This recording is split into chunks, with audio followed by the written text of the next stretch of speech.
বিসমিল্লাহির রহমানির রহিম। প্রিয় অষ্টম শ্রেণীর ছাত্রছাত্রীবৃন্দ, আজকে আমি তোমাদেরকে 9 নম্বর প্রশ্নের সমাধান করে দেখাবো। 9 নম্বর প্রশ্ন একটি বড় রকমের প্রশ্ন। চলো তাহলে আমরা কথা না বলে শুরু করি। দেখো, 9 নম্বর প্রশ্নে বলছে, সজল তার দাদুর সঙ্গে প্রতিদিন পার্শ্ববর্তী একটি পার্কে প্রাতঃভ্রমণে যায়। সে মনে মনে ঠিক করেছে আজ যতজন প্রাতঃভ্রমণে এসেছে তাদের বয়স অনুযায়ী তথ্য সংগ্রহ করবে। সেটা মনে মনে ভাবছে আর কি। দেখো, তাহলে আমরা একটু প্রশ্ন লক্ষ্য করি। দেখো, সজল যে তথ্যগুলো সংগ্রহ করছে তার ছক হচ্ছে নিম্নরূপ।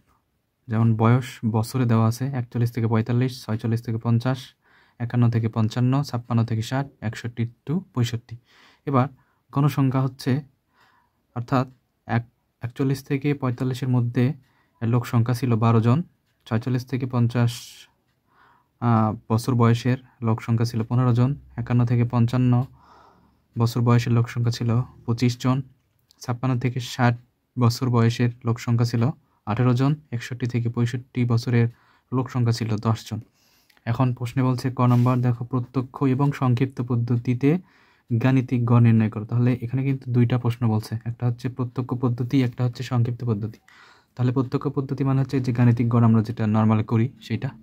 একটা সংক্ষিপ্ত পদ্ধতি ওই যে এপাই এক্স আই ইউআই ধরে যেটা করা লাগে ওইটা। তাহলে আমরা ক নম্বর প্রশ্নটি চলো শুরু করি। শিক্ষার্থী বন্ধুরা, তোমরা একটু লক্ষ্য করো। দেখো, প্রথমে বলছে প্রত্যক্ষ পদ্ধতিতে গাণিতিক গড় নির্ণয় করো। তাহলে প্রত্যক্ষ পদ্ধতিতে গাণিতিক গড় নির্ণয় করার জন্য আমাদের এরকম 4টি কলামের একটা নিবেশনের সারণী তৈরি করতে হবে। প্রথমে বসবে হচ্ছে যে বছর দেওয়া আছে বয়স সেইটা, আর লোক সংখ্যা সেটা হচ্ছে 3 নম্বর কলামে। গণসংখ্যা যেটাকে বলা হয়, আমরা গণসংখ্যাকে এপাই দ্বারা প্রকাশ করি। এই দুইটা আমাদের তথ্যে দেওয়াই থাকবে। এখন আমরা মধ্যবিন্দু বের করব। তাহলে মধ্যবিন্দু বের করার জন্য আমাদের কিন্তু মধ্যবিন্দু বের করার নিয়ম কি? মধ্যবিন্দু বের করার নিয়ম হচ্ছে এই যে দেখো 41 থেকে 45 আছে, 41 যোগ 45 আর যোগ করে আমাদের হবে কত? দেখো 86। 86কে যদি তুমি 2 দ্বারা ভাগ দাও, 2 দ্বারা ভাগ করলে হবে 43। আমি একটু দেখাই, দেখো তোমাদের একটু মধ্যমান বের করা দেখাই। দেখো, আমাদের যে প্রশ্নে আছে যে এই যে শ্রেণীব্যাপ্তি 41 থেকে 45, দেখো 41 প্লাস 45 ডিভাইডেড 2। তাহলে 41 আর 45 যোগ করলে কত হয়? 86 ভাগ 2। 86কে যদি 2 দ্বারা ভাগ করা হয় 43 হয়। এই যে 43 হলো, এটা কি? এটাই হচ্ছে আমাদের মধ্যবিন্দু। পরবর্তীতে দেখো 46 প্লাস 50 ডিভাইডেড 2। তাহলে 46 আর 50 যোগ করলে হয় 96 ভাগ 2 সমান 48। এই যে 48 দেখতে পাচ্ছ। এরপর এটা হচ্ছে 51 প্লাস 55 ডিভাইডেড 2। দেখো যোগ করলে কত হবে? 5 আর 1 6, 5 5 10, 106 ভাগ 2। তাহলে যদি ভাগ করো, দেখো ভাগ করে দেখো 5 দুগুণ 10 আর 3 দুগুণ 6, 53। এই যে 53।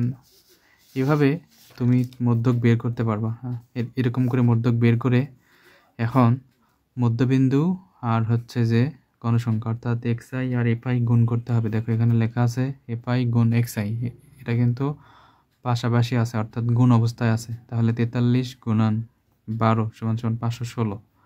এটা গুণ করলেই বুঝতে পারবা। 43 আর 12 গুণ দিলেই 516 হয়। 48 আর 15 গুণ দিলে 720 হয়। 53 আর 25 গুণ দিলে হয় 1325। 58 আর 18 গুণ দিলে হয় 1044। 63 আর 10 যোগ করলে 630। এখন আমরা কি করব? গণসংখ্যাটা আমরা জানি যে গণসংখ্যাটা যোগ করব। তাহলে গণসংখ্যাটা যোগ করলে 12, 15, 25, 18 আর 10 যোগ করলে 80। তাহলে মোট হচ্ছে 80 জন। 80 জনের উপরেই সে একটা জরিপ করেছিল। এখন 516, 720 এই সব কয়টা এফআই এক্সআই যোগ করব। যোগ করে হয়েছে হচ্ছে 4235। এখন আমরা গাণিতিক গড় বের করব। দেখো, তাহলে আমরা দেখতে পাচ্ছি যে আমরা জানি গাণিতিক গড় এক্স ড্যাশ সমান সমান summation fi ui divided N.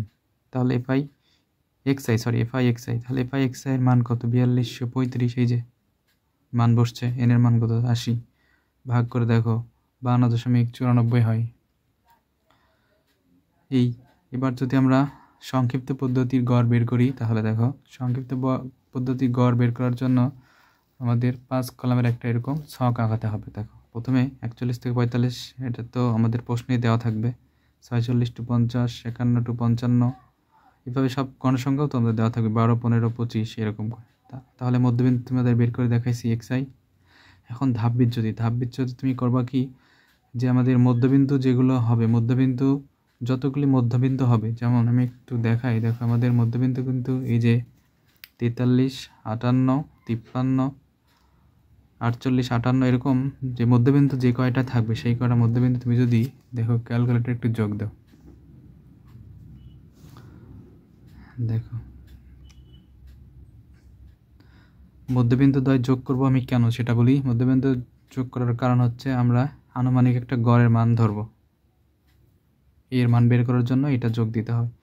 43 যোগ 48 যোগ 53 যোগ 58 যোগ 63, দেখো যোগ করলে হয় কি, দেখো 265 ভাগ, এখানে সংখ্যা আছে কয়টা, 1 2 3 4 5, 5 দ্বারা যদি ভাগ করি দেখো 53 হয়। তাহলে এই যে 53 বরাবর আমরা এর মানটা ধরে নেব। দেখো এই যে দেখো 51 থেকে 55 এর মান আমরা এটা ধরে নেব 53। এই যে এর মান আমি কিন্তু বের করে দেখালাম। এবার ধাপ বিচ্যুতি, যেই মান যেই এর মান যে সারি বরাবর তুমি এর মান ধরবা, সেই সারি বরাবর ধাপ বিচ্যুতি ইউআই লিখে সেই সারি বরাবর একটা 0 ধরতে হয়। আর উপরের দিকে -1 -2 এক ঘর করে বৃদ্ধি পায়, এক করে -1 -2, আরও যদি থাকে তাহলে -3, এভাবে করতে হয়। দেখো এবার হচ্ছে এই পাশে দেখো আমরা যদি এরপরে যদি দেখলাম যে এর সারি বরাবর 0 বিচ্যুতি যদি 0 ধরি তাহলে উপরের দিকে হয় -1, তাহলে নিচের দিকে কি +1 +2 এরকম করা হবে, প্লাস যদিও দেওয়া লাগে না। এবার আমরা কি করব, দেখো এবার আমরা কিন্তু FI আর XI গুণ দেব, FI আর XI গুণ দেব। একটু দেখো এই যে দেখো FI আর UI আমরা গুণ দিয়ে কি লিখবো, দেখো এই যে 12 আর -2 গুণ করলে 12 দোকানে 24 -24, 15 কে 15 -15, 25 আর 0 গুণ করলে 0, এইরকম করে আমরা গুণ করব। তারপর কি করব, দেখো এখানে 0 আছে আর এখানে 24 আর 15 আছে, তাহলে 24 আর 15 যদি আমরা যোগ করে নিই তাহলে যোগ করলে হবে -39। তাহলে আমাদের -39 একটু মনে রাখি যে মাইনাস যে মানগুলোই মাইনাস আছে সেই মাইনাসগুলো আমরা যোগ করছি, যোগ করে হয়েছে আমাদের -39। এবার আমরা পরেরটুকু দেখি। এবার দেখো আমরা কি করব, যে আমাদের যে 0-র নিচে সংখ্যা থাকবে সেটা হচ্ছে 18 আর 1 আছে, তাহলে 18কে 18 হবে। আবার 10 আর 2 গুণ করলে 20 হয়। তাহলে আমরা লিখলাম, আমরা ওইদিকে দেখছি যে আমাদের উপরে কিন্তু মান আসছে -39। এখন এখানে যোগ করলে হয় +38, তাহলে 39 থেকে -39 থেকে +38 যদি আমি বাদ দাও তাহলে কিন্তু -1 হবে, কারণ -39 বড় সংখ্যা। এখন আমরা গাণিতিক গড় বের করে দেখো, আমরা গাণিতিক গড় বের করার জন্য আনুমানিক গড় কিন্তু ধরে নিয়েছিলাম 53, এর মান আমরা জানি এই যে 80, আর FI UI এর মান কিন্তু -1, এই যে -1 চলে আসছে, এই যে -1। আর এইচ মানে ব্যবধান, দেখো 61 থেকে 65-র মধ্যে কয়টি সংখ্যা আছে, 5টি অবশ্যই। 56 থেকে 60-এর মধ্যে 5টি সংখ্যা, এই জন্য H = 5। এখন আমরা সূত্রে মান বসে দেবো। দেখো আমরা জানি গাণিতিক গড়, যে এখানে এটা হচ্ছে সংক্ষিপ্ত পদ্ধতি গাণিতিক গড়, তাহলে x' = a + summation FI UI / 10 গুণ h, তাহলে এই যে 53 প্লাস মাইনাস এই যে FI UI এর মান কিন্তু -1, এই যে -1 আর প্লাস গুণ 5 আর নিচে 80 n এর মান। এখন 53 লিখছি, প্লাস মাইনাস, এই যে প্লাস মাইনাস আমরা জানি মাইনাস হয়, আর এই যে 1 দিয়ে 5কে গুণ করলে 5 × 5 নিচে 80, তাহলে 5কে 80 দ্বারা ভাগ করলে 0.06 হয়। দেখো 5 ভাগ 80 0.0625, তাহলে আর আমরা লিখছি 0.06। তুমি ইচ্ছা করলে সব লিখতে পারো। তাহলে যদি 53 থেকে আমরা বাদ দিই, দেখো 53 মাইনাস আনসার, দেখো বাদ দিলে 52.93, এই যে 52.93, এটা হচ্ছে আমাদের সংক্ষিপ্ত পদ্ধতির গড় নির্ণয় হলো। আমাদের কিন্তু ক নম্বর প্রশ্ন শেষ। এবার খ নম্বর প্রশ্ন। দেখো খ নম্বর প্রশ্নে বলছে যে মধ্যক নির্ণয় করো। তাহলে মধ্যক নির্ণয় করার জন্য আমাদের কিন্তু 3টা কলামের একটা সারণী তৈরি করতে হবে। বয়স, বছরে যেটা সেটা দেওয়া আছে, গণসংখ্যাও দেওয়া আছে। এখন আমরা ক্রমযোজিত সংখ্যা বের করবো। দেখো ক্রমযোজিত সংখ্যা বের করার নিয়ম আমি এর আগেও শিখাইছি। প্রথম যে গণসংখ্যা থাকবে সেটা লিখতে হয়, সেই গণসংখ্যার সাথে পরবর্তী যে ক্রমযোজিত সংখ্যা, সেই ক্রমযোজিত সংখ্যার সাথে পরবর্তী গণসংখ্যা যোগ দিতে হয়। তাহলে 12-র সাথে 15 যোগ করলে 27। আবার যে আমরা 27 ক্রমযোজিত সংখ্যা পাইলাম, তার সাথে আবার 25 যোগ করলে হয় 52। আবার 52 আমাদের ক্রমযোজিত সংখ্যা আছে, 52-র সাথে যদি 18 যোগ দিই 70। আবার 70-এর সাথে যদি 10 যোগ দিই 80। এরকম করে n এর মান 80। এখন আমরা কি করব, দেখব যে আমাদের মধ্যক শ্রেণীটা কোনটা হয়। সেজন্য আমরা n কে 2 দ্বারা ভাগ দেব। দেখো n ভাগ 2, এই যে n ভাগ 2 করলে দেখা হয় n এর মান যেহেতু 80, তাহলে n ভাগ 2 করলে হয় 40। তাহলে মধ্যক হলো 40তম পদের মান। এখন দেখো তো 40তম পদ ক্রমযোজিত সংখ্যার ভেতরে কোন সংখ্যার ভেতরে পড়ে। দেখো এই যে উপরে 27, তারপরে 52, এই যে 52-এর ভিতরে কিন্তু আমাদের ক্রমযোজিত সংখ্যা 40টা পড়ে যায়। সুতরাং এই যে 52, এই সারি বরাবর আমরা fm এর মানটা ধরে নিতে পারি। তাহলে আমরা এই যে আমাদের যে শ্রেণীব্যাপ্তি আছে এই fm বরাবর, অর্থাৎ এই যে আমরা ধরলাম একটু আগে যে 52, 25, তারপরে এই যে সারি বরাবর, সেই সারি বরাবর আমরা এল এর মান ধরব। আর এল এর মান হচ্ছে শ্রেণীব্যাপ্তির নিম্ন সীমা। তাহলে এল মানে আমরা নিম্ন সীমা পাইলাম 51। এখন দেখো এখানে লেখা আছে যে 40তম পদের মানই হলো তার মধ্যক, অর্থাৎ 51 থেকে 55 শ্রেণীতে যা অবস্থিত। সুতরাং মধ্যক শ্রেণী হলো 51 থেকে 55। এবার আমরা মধ্যকের সূত্রটি দেখি। দেখো মধ্যকের সূত্র আমরা জানি m সমান l plus n divided 2 minus f সিগুণ h divided fn। এখন l মানে কি? l মানে আমি একটু আগে দেখালাম, l মানে কিন্তু 51 হবে, কারণ আমাদের যে fc-র মান, সেই fc-র মান ধরে আমরা করছি। এখন n ডিভাইডেড 2 মানে 40, একটু আগে দেখলাম। fc মানে 27, কিভাবে 27? দেখো এই যে মান বরাবর তুমি ক্রমযোজিত সংখ্যাটা ধরে নিছো 52, তার পূর্বের পদ, তার পূর্বের পদ দেখো। তোমরা দেখতে পাচ্ছ যে আমি যে এখানে শ্রেণীব্যাপ্তি ধরলাম 51 থেকে 55, সেই বরাবর ক্রমযোজিত সংখ্যার পূর্বের সংখ্যা, তাহলে এই যে 27, সেটা হচ্ছে fc-র মান। এখন আমরা হিসাব করব। দেখো এল এর মান, তাহলে এল এর মান আমরা বসাইছি।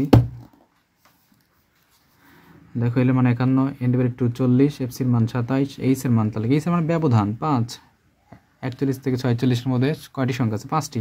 আর fm মানে 25, একটু আগে দেখলাম 25। তাহলে মান বসাই। দেখো মান বসানোর ফলে এই যে 40 থেকে 27 বিয়োগ করলে হয় 13, আর 5-কে 25 দ্বারা ভাগ দিবা, তাহলেও হবে, এবং 13 আর 5 গুণ করলে হবে 65 ডিভাইডেড 25। তাহলে 65 ভাগ 25 সমান 2.6, 53.6 হবে। তাহলে এটা আমাদের মধ্যক। এবার আমরা দেখব আয়তলেখ অঙ্কন করি কীভাবে। আয়তলেখ অঙ্কন করার জন্য তোমাদের 2টি নিয়ম আছে। একটা হচ্ছে অবিচ্ছিন্ন শ্রেণীসীমা দিয়ে, আরেকটা হচ্ছে তোমাদের বই যেটা করা আছে সেটা সরাসরি আয়তলেখ অঙ্কন করা যায়।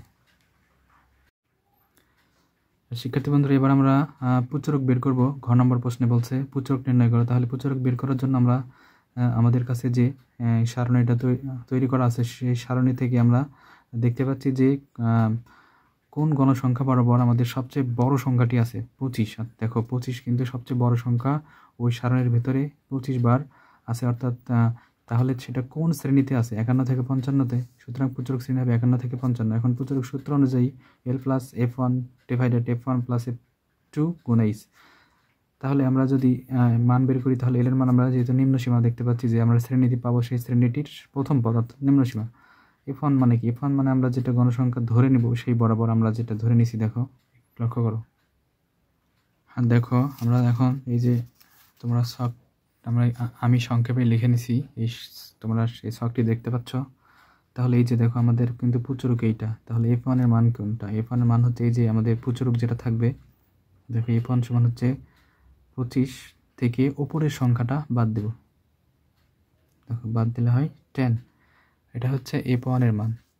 তাহলে 25 মাইনাস 15 বিয়োগ করলে হয় 10। এখন f2-র মান বের করবো। f2-র মান কি হবে? f2-র মান হবে দেখো 25 মাইনাস, এখন নিচের সংখ্যাটা বাদ, তাহলে 18 বিয়োগ করলে কত? 7। তাহলে আমরা পেলাম f2-র মান F1 এর মান। এবার আমরা h এর মান, h এর মান কি ব্যবধান, অর্থাৎ 41 থেকে 45 এর ব্যবধান আমরা জানি 5 করে। আর কি লাগে, F1 এর মান আর কিছু লাগে না। এর মান তো আমরা পাইছি, এর মান হচ্ছে এই যে প্রচুরক বরাবর নিম্ন সীমা 51, তাহলে এর মানে 51। এখন আমরা যদি এই যে মান বসাই, এর মান 51 প্লাস F1 এর মান 10, F1 এর মান 10 প্লাস F2 এর মান 7 গুণন 5, h এর মান 5, তাহলে 5 10 এ 50 আর 7 আর 10 এর যোগ 17, 50 কে 17 দ্বারা ভাগ করলে 2.94, 2.94 এর সাথে যদি 51 যোগ দিই 53.94 হয়। সো এখন আমরা গ্রাফ করব।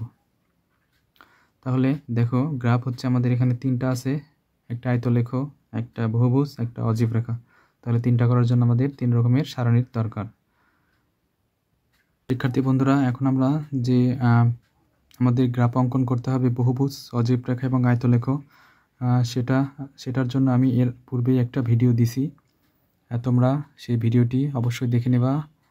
দেখো, আই বাটনে ক্লিক করলে তোমরা সেই ভিডিওটি দেখতে পারবা, আর সেখান থেকে তোমরা